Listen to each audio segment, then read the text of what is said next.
Hello, everyone. It's Mandi Rae of Ecstatic Astrology here for Asteria Sophia Kairos, which is our astrology collective. And there's a bunch, however you want to say it, of ladies in this collective that all have such wonderful ways of looking at astrology. And I'm just one of them. And I'm here to talk to you about the week of December 17th through 24th, Wednesday to Wednesday. Please check out asteriasophiakairos.substack.com. And we're looking at this week as a little bit of a tough one, but it's been a little bit of a tough month. If you watch the last forecast, this one is full of some squares to Saturn. It's got some squares to Neptune. Squares are stressful. Saturn demands commitment and responsibility. So it's not exactly easy, but it does start to turn the tide as we get toward the end of this week, next Wednesday. So I think the key idea here is that this is a threshold week because we're moving from mutable fire, Sagittarius, which is changeable, passionate, into cardinal earth, which is slow and steady. Cardinal does want to get things done though, and that is a Capricorn thing. So we're moving into the solstice here this week and Capricorn season, which is cold for the northern hemisphere, but warm for the southern hemisphere. So I don't like to necessarily say, Capricorn's a cold sign, but it can be. And I don't mean shiver weather wise. I mean, it can be cold and quite decisive. So we're moving from this fun, optimistic sign of Sagittarius to more of a decisive, responsible, structured sign. Sagittarius asks big questions. And so we have the new moon in Sagittarius that starts off the week, December 19th. But then Capricorn asks for commitment, and you can see on the 21st, the sun enters Capricorn. And between those two, December 20th, Venus in Sagittarius squares Saturn in Pisces. And December 24th, Venus enters Capricorn. And I think that's going to be the time when we actually do start to turn the tide into, I'm not going to say all the hard problems go away, but it does start to feel a little better. Everything happening this week is like truth meeting reality. Sagittarius wants to find the truth, it wants to ask the questions, and Capricorn is just reality. So we move from this optimism and inspiration into that needing structure and taking structure. So this is a recalibration time. And of course, I'm not going to predict anything. I really like to look at this as more like the weather for the vibes. So December 19th, new moon in Sagittarius. That's what we start this week off with. That is the big thing to talk about. I'm in the central and southern United States, so it's going to probably look a little different for you. You may not have Leo rising, and that's why I don't like to even talk about the time of day it happens, because it could even be past midnight where you are, and it might be the 20th. December 19th for me, though, around that time frame, we have the new moon at Sag, and that is at 28 degrees. Sagittarius, very late in the sign, and new moons that are late in the sign to me are really, even in a sign that doesn't necessarily commit, you're planting a seed to make something happen. It's the very end of the sign. And then this one is square to Neptune. So by December 19th, the sun has already squared Saturn. Squares are stressful. Saturn demands structure and accountability, and it can be sometimes obstacles, right? So there's already been that kind of vibe, and it's just past that. Now it's going to square Neptune. Neptune can be pretty foggy. Neptune is the opposite of direction. Sagittarius likes direction. It really shoots its arrow. That is the constellation, and even the glyph, it looks like an arrow. And that's why I have the compass here, because it is this question of which direction am I going? What is my truth? Neptune can be a little confusing. And so that's why I guess the image I have is someone who is meditating, who's trying to tap into that part of them, that spiritual part of themselves, to figure out what they really want, what their truth is, what their story is, and what story we're living inside of. And it's not just a goal, because Sagittarius is a philosophy, okay? And I think new moons, you can plant a seed, but we're really planting a seed for what we believe. And it could be based on the obstacles that we've had, because we've already had the sun square Saturn. And it could be based on maybe some of the spiritual concepts that are coming through that we're getting from, the spiritual radio station we're tuning into. So I guess you could ask yourself, what do I believe is possible? Because Saturn kind of looks scary, right? We're like, oh, I don't know if it's possible. Neptune maybe actually gives us a little courage because it's like, hey, don't worry about that. It's possible, but I think we really should ask ourselves what is possible to commit to because we're going to have to make a commitment shortly, right? It's definitely not reckless optimism though. It's just dialogue, we're tapping into our spiritual intuition and we're trying to figure out what it is we truly believe and where we want to go. But I do think Neptune in a way gives us just enough of that wild belief without limits that we can maybe go, I can do this. But I think it's like this is untested, okay? So this is like, okay, I know it's untested, but I think I'm gonna try this. What am I ready to take a leap to do? But I need better footing because I've just had the square to Saturn. So I think this one is a really nice new moon, especially for concepts that are maybe out in the ether. These are not hard and fast concepts coming in here. These are philosophies. They're really abstract. But it is a good time to tap into the spiritual center and to tap into your intuition and your inspiration and all those mystical words that you can think of. So then, what's next here? We got Venus in Sagittarius square Saturn in Pisces on December 20th. I want to say it's late at night in the southern central United States, maybe a little less late in the western side of the US. And it could be December 21st if you're on the opposite side of the globe. So just pay attention to that if you're looking for exact times. But this is, the Sag square, stressful. Squares are stressful. Saturn is already something that kind of pushes and it pressures. And Venus is what we love and what we value. So this is kind of a reality check, okay? Venus and Sag is like, oh yeah, I really love this thing. And Saturn's like, are you sure about that? Because it's where we ask, is this sustainable? You may feel even a little bit of disappointment around this day in something. There could be some distance from a relationship or some doubt about your finances because Venus does rule love and money, and Saturn is just that question of, is this going to work? So I would say it's a reframing. It doesn't mean anything is necessarily wrong. It is being clarified around this Venus square to Saturn. And, Saturn doesn't take away things that are meant to be. Saturn can take away. Saturn takes away things that are already unsupported.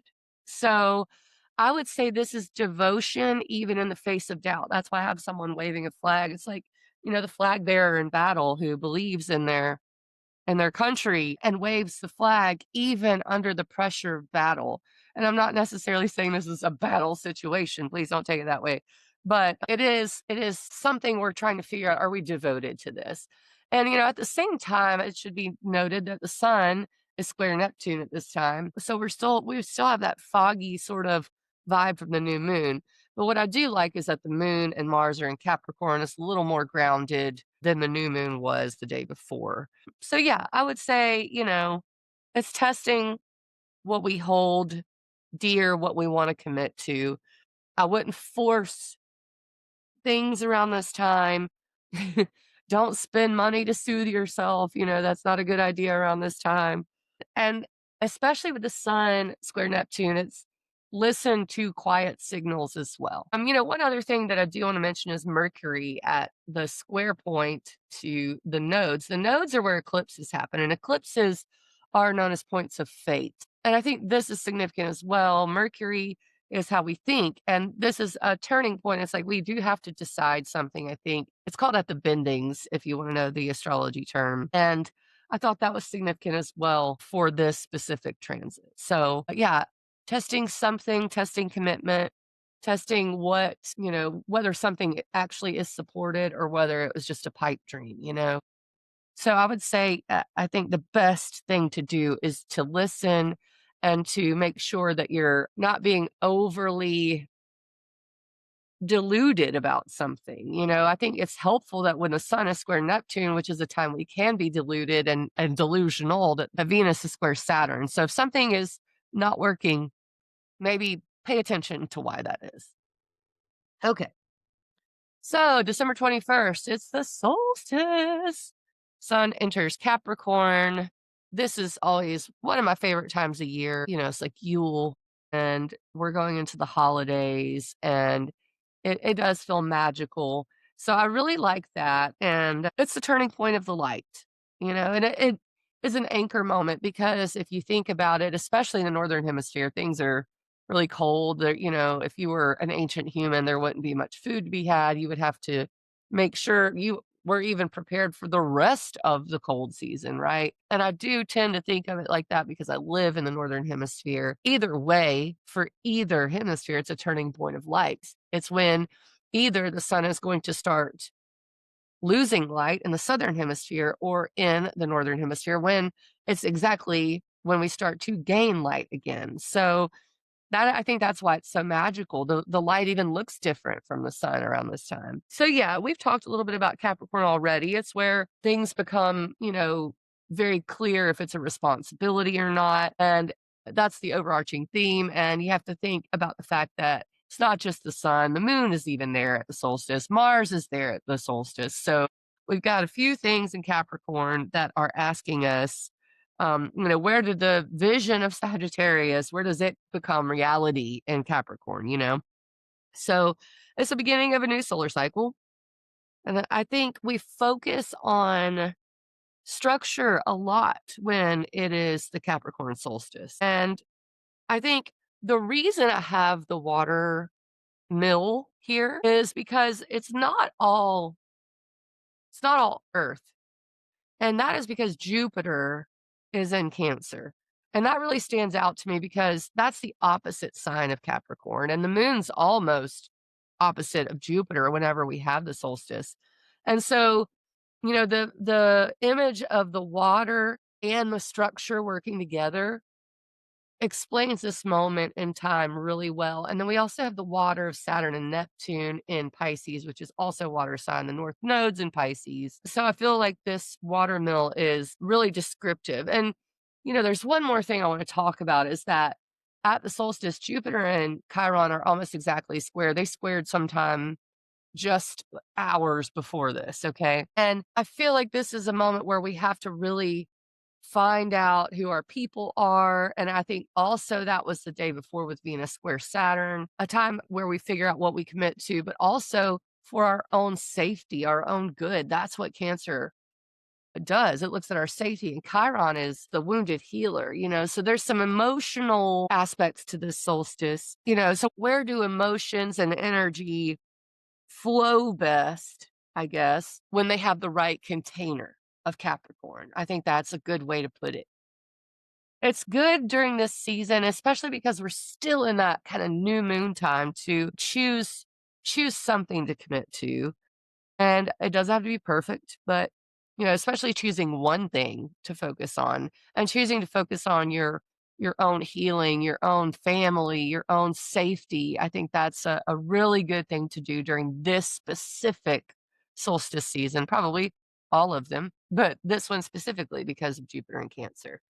I think that just about does it for the solstice this year. So we'll go on and move on to the next transit that I have. So December 24th, Venus enters Capricorn. Now, this is where I think that everything starts to really turn. And again, Capricorn is not like the easiest sign. It's also not the hardest sign. And I don't really even like to think in those terms. But I feel like it's a tone shift when Venus moves into Capricorn because, Sagittarius is such a jolly sign. Capricorns are funny too. I mean, think about how a goat laughs. So I think that's Krista from Practical Astro says that a lot, and it sticks with me. But Venus in Capricorn is really grounding. And with all the squares to Neptune that happened before this, we have one more to go. Mercury will square Saturn and Mercury will square Neptune after this. But with all of that, I think it's really nice to feel, okay, like we're starting to really get more grounded. We went through this kind of time of confusion. That's okay. But Venus in Capricorn values consistency and structure. Again, I'll say structure 8 billion times for this because that's true over like chemistry, let's say, because Venus in Sagittarius really loves chemistry and passion. Venus and Capricorn is like, is this consistent? Is this going to work? Is this reliable? And, I think that makes sense during this time, especially with the kind of the outer world, what's going on. You can take a look at the news every day, no matter where you are, and see something. And we're getting that onslaught constantly now. You would have to turn on the news to find it before. Now, with social media and the way things are just thrown in our faces constantly, it's good to feel grounded and to find out what has staying power, and to look at the structures in your life and let those be a container for your emotions, because during this Capricorn season, we're going to have oppositions to Jupiter and Cancer emotions. So I guess on a more mundane micro level, because Venus is money and values, money decisions can be pretty sobering around this time. I know in the US economy is not that wonderful right now. And I think it's already been sobering during this holiday season. I just decided personally, I'm not doing gifts with my family. I don't need any more Amazon stuff. I don't. Anything I need, I pretty much get myself. Anything that I really would want or value is probably too expensive to buy right now for anyone in my family. And if anything, I think what I value is things like the little kids in my family being excited. That kind of choked me up. I can't believe that. It did, because that's true. I think that's what I value, is the magic and not the consumerism. And I think that's what this Venus and Capricorn season is kind of showing us. And at this point, we're here at Christmas. So it may not be more a question of that, but I definitely think it's going to show itself. Now, a few hours after this, what I love is that the moon will move into Pisces and sextile Venus, and sextiles are opportunity. And Pisces is that broad love and without limits. And so at this point, this is when I think it's time to, give each other a helping hand. Sooner or later, in February of 2026, Saturn and Neptune will move back into Aries, which is a very individualist sign. Actually, even if you look at the Sabian symbol for Saturn right here, it is individualistic. And that's so funny in Pisces to me, but that's why I love the Sabian symbols, because it always kind of hits the mark. But it's one of those things that I think everyone's pretty prone to individualism right now. Even Chiron and Aries shows that. And you know what? Jupiter square Chiron and Aries is like that, kind of hurts my feelings. I see it on a daily basis. So when the moon moves into Pisces and sextiles Venus, this might allow us to really enjoy the people in our lives and look at how we can help each other up the Capricorn mountain. So I guess for Venus entering Capricorn, I do think it's going to be quite nice, considering we don't have any more squares to Saturn to deal with except for Mercury. And that's always pretty quick. And that'll happen, I want to say, the next week. I could be totally wrong about that. But guess what? I'll be back for the next Wednesday to Wednesday, December 24th through 31st, another holiday where we talk about New Year's Eve and maybe a little bit of the new year. So I guess if something survives this week, it's worth it. And if something falls away, it might have been asking for too much too soon. You can probably ask yourself some questions like what commitments feel realistic? What can wait? What beliefs from Sagittarius want grounding in Capricorn? And I think we never get all the answers, right? And that's kind of unattainable, but we just need a very truthful, honest next step in whatever we're doing in our lives. So as Venus enters Capricorn, we're going to ask ourselves to focus on what will last in our lives, and support us. So I hope that, at the new moon, you can set some intentions and you can ask yourself for the squares to Saturn and Neptune for clarity, and for especially clarity in what structures are going to be best, how we can build what lasts. And I'll be back for December 31st for Asterios Via Kairos Ask Astrology. Thank you guys. I'll see you soon. You can find me at ecstaticastrology.com.